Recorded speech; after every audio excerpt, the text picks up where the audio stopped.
اعوذ باللہ من الشیطان الرجیم، بسم اللہ الرحمن الرحیم۔ شروع اللہ کے نام سے جو بڑا مہربان اور نہایت رحم فرمانے والا ہے۔ رسول اللہ صلی اللہ علیہ وآلہ وسلم ہمارے باپ کے پاس آئے۔ ہم نے آپ صلی اللہ علیہ وآلہ وسلم کے کھانے کے لیے کچھ پیش کیا تو آپ نے اس میں سے کھایا۔ پھر آپ کے لیے کچھ کھجوریں لائی گئیں تو آپ کھجوریں کھانے اور گٹھلی اپنی دونوں انگلیوں سبابہ اور وسطی شہادت اور بیچ کی انگلی سے دونوں کو ملا کر پھینکتے جاتے تھے۔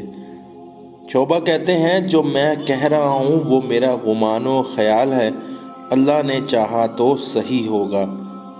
آپ صلی اللہ علیہ وآلہ وسلم دونوں انگلیوں کے بیچ میں گٹھلی رکھ کر پھینک دیتے تھے۔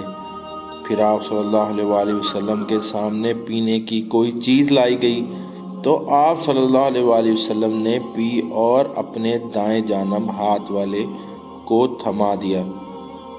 جب آپ صلی اللہ علیہ وآلہ وسلم چلنے لگے تو آپ کی سواری کی لگام تھامے تھامے میرے باپ نے آپ صلی اللہ علیہ وآلہ وسلم سے عرض کیا، آپ ہمارے لیے دعا فرما دیجئے۔ آپ صلی اللہ علیہ وآلہ وسلم نے فرمایا، اللہم بارک لہم فیہا رزقتہم واغفر لہم وارحمہم۔ اے اللہ ان کے رزق میں برکت عطا فرما اور انہیں بخش دے اور ان پر رحمت نازل فرما۔